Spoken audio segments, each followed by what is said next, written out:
السلام علیکم ورحمۃ اللہ وبرکاتہ۔ محترم حضرات، آپ کی خدمت میں ایک اعلان ہے۔ اعلان سے بڑھ کر ایک خوشخبری ہے۔ انشاءاللہ کل سے ایک کورس شروع ہونے والا ہے جو ویکلی 4 دن انشاءاللہ ایک کورس ہوگا، پیر، منگل، بدھ اور جمعرات، صبح 11:30 بجے سے انشاءاللہ یہ کورس ہوگا، اور اس میں حضرات اور خواتین دونوں شریک ہوں، اور انشاءاللہ رمضان کے آخر میں ایک ہلکا سا ایک ٹیسٹ رکھا جائے گا، اور اس میں اچھے نمبرات لینے والوں کو باذن اللہ اچھے اور قیمتی انعامات دیے جائیں گے آخری تاخرات انشاءاللہ۔ بہرحال ہم آئے ہیں آپ کی خدمت کے لیے، اللہ آپ تمام کو جزائے خیر دے، خوش اور آباد رکھے۔ تو آپ سے ہماری اپیل ہے، خاص کر میں نوجوانوں سے اپیل کروں گا، بہترین موقع ہے، آپ کورس میں جوائن شریک ہو کر دیکھیے کتنی باتیں آپ کو معلوم ہوتی ہیں، کتنے اشکالات اور ڈاؤٹس آپ کے کلیئر ہوتے ہیں، آپ کو شریک ہونے کے بعد اندازہ ہوگا۔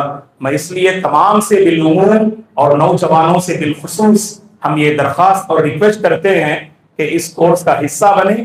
بہت سارے مقامات پہ ہم وقت یوں ہی گزار دیتے، لیکن انشاءاللہ اللہ کی ذات پہ پورا بھروسہ ہے کہ اس کورس میں شریک ہو کر ہفتے میں 4 دن بہت ساری باتیں انشاءاللہ آپ سیکھیں گے۔ اللہ جزاک خیر دے۔ الحمدللہ رب العالمین والعاقبۃ للمتقین والصلاة والسلام علی رسولہ الامین وعلی آلہ وصحبہ اجمعین ومن تبعهم بإحسان الی یوم الدین، اما بعد، اعوذ باللہ من الشیطان الرجیم۔ واتبعوا ما تتلو الشياطين على ملك سليمان وما كفر سليمان ولكن الشياطين كفروا يعلمون الناس السحر۔ محترم بزرگوں، نوجوانوں اور عزیز بچوں، اللہ تبارک و تعالی نے اس کائنات میں 2 طرح کا علم رکھا ہے۔ ایک علم وہ جسے حاصل کر کے خود آپ ایک اچھا انسان بن سکتے ہیں اور اوروں کا بھلا کر سکتے ہیں آپ۔ وہیں پر ایک علم ایسا ہے جسے حاصل کر کے خود آپ برباد ہو جائیں گے، اوروں کو بھی برباد کر دیتے ہیں۔ اللہ تعالیٰ نے اس کائنات میں یہ 2 طرح کا علم رکھا ہے۔ خود اللہ نے قرآن میں واضح کیا، اِنَّا هَدَيْنَاهُ السَّبِيلَ اِمَّا شَاكِرًا وَإِمَّا كَفُورًا۔ اللہ تعالیٰ نے کہا کہ ہم نے انسان کو راستے کی رہنمائی کر دی اور بتا دیا انبیاء کے ذریعے، کتابوں کے ذریعے، یہ صحیح راستہ ہے، یہ غلط راستہ ہے، یہ اچھا علم ہے، یہ غلط علم ہے۔ اچھے راستے کا انتخاب کرنا، تم اچھے انسان بنو گے۔ اچھا علم سیکھنا، تم کامیاب انسان بنو گے۔ برے راستے سے بچے رہنا، برے راستے کو اختیار نہ کرنا۔ اگر تم نے برا راستہ اور برا علم اختیار کیا تو تم بھی برباد اور تمہاری سوسائٹی بھی برباد ہو جائے گی۔ تو اس سے ریلیٹڈ ایک علم ہے جو آج بھی ہمارے بعض مسلمانوں میں یہ علم پایا جاتا ہے۔ ہماری مراد جادو کا علم ہے۔ آپ کو معلوم ہونا چاہیے، قرآن مجید پڑھیے، قرآن مجید میں اللہ تعالیٰ نے 2 پیغمبروں کے زمانے کو جادو سے جوڑا۔ ایک نبی سلیمان کا زمانہ ہے اور دوسرے پیغمبر ہیں نبی موسیٰ علیہ السلام۔ ان 2 پیغمبروں کی زندگی آپ پڑھیے گا، یہ دونوں پیغمبر ان کے زمانے میں جادوگر بہت زیادہ تھے۔ اسی لیے قرآن مجید میں جب اللہ نے نبی سلیمان علیہ السلام اور نبی موسیٰ علیہ السلام کا ذکر کیا تو جادو سے ریلیٹڈ بہت ساری باتیں اللہ نے بیان کی، اور سورہ بقرہ کی ایک آیت کریمہ کا حصہ میں نے ابھی آپ کے سامنے تلاوت کی۔ اللہ تعالیٰ نے اس آیت میں نبی سلیمان کا ایک واقعہ بیان کرتے ہیں۔ نبی سلیمان کا واقعہ کیا تھا؟ وہ سلیمان علیہ السلام کے زمانے میں جادوگروں کا بہت بڑا رواج تھا، جادوگر بہت پھیلے ہوئے تھے۔ اللہ تعالیٰ نے لوگوں کا امتحان لینے کے لیے 2 فرشتوں کو آسمان سے بھیجا، اور قرآن میں خود اللہ نے ان 2 فرشتوں کا نام بیان کیا۔ ایک کا نام ہاروت ہے اور دوسرے کا نام ماروت ہے۔ یہ ہاروت اور ماروت یہ دو فرشتے انسانی بھیس اور انسانی شکل میں آئے اور لوگوں سے انہوں نے کہا اے لوگوں ہم اللہ کی طرف سے بھیجے گئے ہیں تمہارا امتحان لینے کے لیے، ہمارے پاس جادو کا علم ہے لیکن اسے سیکھنا نہیں، اگر تم سیکھو گے تو کافر بن جاؤ گے، اگر سیکھو گے تو برباد ہو جاؤ گے۔ قوم والوں نے مانا نہیں، آگے بڑھے اور ان دو فرشتوں سے جادو کا علم سیکھا۔ نبی سلیمان علیہ السلام کے زمانے کا واقعہ ہے، اور خود موسیٰ علیہ السلام کے زمانے کے بارے میں آپ جانتے ہیں کہ جادوگروں کا بڑا رواج تھا، اسی لیے اللہ تعالیٰ نے نبی موسیٰ کو جو معجزہ دیا وہ جادو کی توڑ ہے۔ وہ جب آپ لاٹھی زمین پہ ڈالتے وہ لاٹھی کیا بن جاتی؟ وہ لاٹھی اژدہا بن جایا کرتی تھی، اور جب ہاتھ کو آپ بغل میں رکھ کر اس طرح سے نکالتے تو ایک چمک، ایک روشنی ظاہر ہوتی تھی۔ لوگ اسے جادو سمجھ بیٹھے اور میدان میں فرعون نے جادوگروں کو جمع کیا، جو جادوگری کے اساتذہ تھے، ٹیچرز تھے، ان سب کو اس نے جمع کیا، اور جادوگروں نے دیکھا کہ نبی موسیٰ نے جو پیش کیا ہے وہ کبھی جادو ہو نہیں سکتا، ہم تو جادو کے ایک ایک معاملے سے واقف ہیں، یہ ہرگز جادو نہیں ہو سکتا ہے، یہ تو معجزہ ہے جو رب کا عطا کردہ ہے۔ تو فوری طور پر جادوگر میدان میں سجدے میں گر پڑے اور ایک اللہ پر ایمان لائے۔ تو میرے حال دوستو، جادو کے ذریعے لوگ اوروں کی زندگی کے ساتھ کھلواڑ کرتے ہیں۔ یاد رکھنا دوستو، اگر آپ نے جادو کا علم سیکھا یا جادوگر کے پاس جا کر کسی کی خوشی کو غم میں، کسی کی کامیابی کو ناکامی میں، کسی کی زندگی کو اجاڑنے کی اگر آپ نے سازش کی، اللہ بہترین تدبیر کرنے والے ہیں۔ آپ کسی کے ساتھ مکر کریں، اللہ آپ کو نہیں چھوڑیں گے، کیونکہ ہم دیکھتے ہیں مسلمانوں میں، خاص کر جو ولیجز میں ہوتے ہیں، وہاں یہ برائی بہت عام ہے۔ شوہر بیوی مل جل کر رہتے ہیں، سسرال میں کوئی ان دونوں کو الگ کرنے کی سازش کرتے ہیں، کوئی بھائی تجارت میں خوب ترقی کرتے ہیں، کوئی جادو وغیرہ کے ذریعے سے اسے پریشان کرنے کی کوشش کرتے ہیں۔ یاد رکھنا دوستو، کسی کی زندگی برباد کر کے کبھی آپ ترقی نہیں کر سکتے۔ یاد رکھنا، اوروں کی زندگی کو سنواریے، آپ کی زندگی بھی بہتر ہوگی۔ اور آپ جانتے ہیں جادو کی حقیقت ہے، بعض لوگ انکار کرتے ہیں، اگر جادو کی حقیقت نہ ہوتی اللہ قرآن میں جادو کو بیان نہ کرتا۔ اور خود ہمارے نبی پہ جادو ہوا، آپ جانتے ہیں جب اللہ کے نبی مدینہ آئے، صحیح بخاری کی حدیث ہے، ماں عائشہ رضی اللہ عنہا فرماتی ہیں کہ اللہ کے نبی پہ جادو ہوا، اور جادو کس نے کیا؟ بنو زریق کے ایک بندے نے کیا، وہ یہودی تھا، اس کا نام تھا لبید بن اعصم۔ لبید بن اعصم جو بنو زریق نامی قبیلے کا رہنے والا تھا، تو خیبر والوں نے کیا کیا؟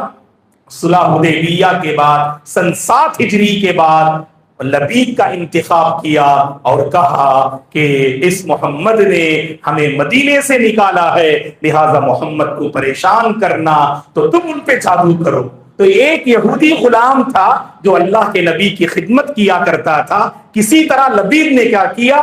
اللہ کے نبی کی کنگھی کا تھوڑا سا ٹکڑا اور آپ کے چند بال مبارک اس نے حاصل کر لیے اس یہودی بچے کے ذریعے۔ تو اس کنگھی کے ٹکڑے میں، جس کنگھی میں اللہ کے نبی اپنے بال کو سنوارتے تھے، اور اس میں سے جو بال جھڑ گئے تو چند بال اور کنگھی کے ٹکڑے میں لبید اور اس کی بیٹیوں نے مل کر جادو کیا تھا۔ اور لبید بہت بڑا ماہر جادوگر تھا، اور اس نے کیا بنو زریق کے ایک کنویں میں، کھجور کے خوشے میں، اس کنگھی کے ٹکڑے اور بال کو خوشے میں ڈال کر ایک کنویں کے نیچے رکھ کر اس پر جو ہے پتھر اوپر رکھ دیا، اور اللہ کے نبی کو خواب کے ذریعے سے بتایا گیا، فرشتوں کے ذریعے سے آپ پہ جادو ہوا ہے۔ اور خود اللہ کے نبی چند ماہ بہت پریشان رہتے تھے، دنیاوی معاملات میں اثر پڑا لیکن دینی معاملات میں کوئی اثر نہیں پڑا، یہ ذہن میں رکھیں۔ اللہ کے نبی پہ جادو ہوا، وہ دینی معاملات میں کوئی اثر نہیں پڑا، لیکن جو دنیاوی معاملات میں ہے، جیسے آپ کھا لیتے ایسا لگتا کہ آپ کھائے نہیں، کسی زوجہ محترمہ بیوی کے پاس جاتے آپ بھول جاتے کہ کہاں گئے آپ. تو ایسے زندگی کے بعض معاملات میں فرق پڑا اور اللہ کے نبی کو خواب سے بتایا گیا. اللہ کے نبی نے حضرت علی کو بھیجا, حضرت عمار کو بھیجا, حضرت زبیر کو بھیجا رضی اللہ عنہم. پورے کنویں کا پانی خالی کیا گیا تو نیچے آپ کے بال اور کنگھی کا ٹکڑا ملا اور اس میں 11 کھانڈ تھے. تو فرشتے سورہ فلق اور سورہ ناس کی آیتیں لے کر نازل ہوتے ہیں. یہ 2 سورتیں نازل ہوتی ہیں, سورہ فلق سورہ ناس. قل اعوذ برب الفلق قل اعوذ برب الناس. ان 2 سورتوں میں 11 آیتیں ہیں اور ان میں 11 کھانڈ تھے. اللہ کے نبی ایک ایک آیت پڑھتے اور ایک ایک کھانڈ کھولتے جاتے یہاں تک کہ وہ 11 کھانڈ کھل گئے اور جادو کا اثر ختم ہو گئے. تو بہرحال دوستو, اللہ تعالیٰ اپنے بندوں کو آزمانے کے لیے یہ علم رکھا ہے اور واضح کر دیا کہ یہ غلط ہے, یہ کفر ہے, یہ ہلاک کرنے والا ہے, یہ اللہ کو ناراض کرنے والا ہے. وہ مشہور حدیث آپ جانتے ہیں, ہمارے حبیب نے فرمایا 7 گناہوں سے بچو, یہ 7 گناہ تمہیں ہلاک کر کے رکھ دیں گے. ان میں سے سب سے پہلے آپ نے فرمایا اللہ کے ساتھ شرک کرنا, اور دوسرا گناہ ہلاک کرنے والا جادو کرنا ہے. جادو کرنا, جادو سیکھنا, جادو سکھانا, جادوگر کے پاس جانا, یہ ہلاک کرنے والا گناہ ہے. کبھی ایسی غلطی نہیں کرنا چاہیے دوستو. اگر آپ کو محسوس ہوتا ہے شاید کسی نے آپ پہ کچھ برا جو ہے یعنی معاملہ کیا ہے, تو کچھ آیتیں ہیں اگر آپ ان کی پابندی کریں گے تو علماء احادیث کی روشنی میں بتاتے ہیں کہ آپ جادو سے بچ سکتے ہیں. جیسے سورہ بقرہ کی آیت نمبر 102 جو ابھی میں نے آیت تلاوت کی, تھوڑی بڑی آیت ہے,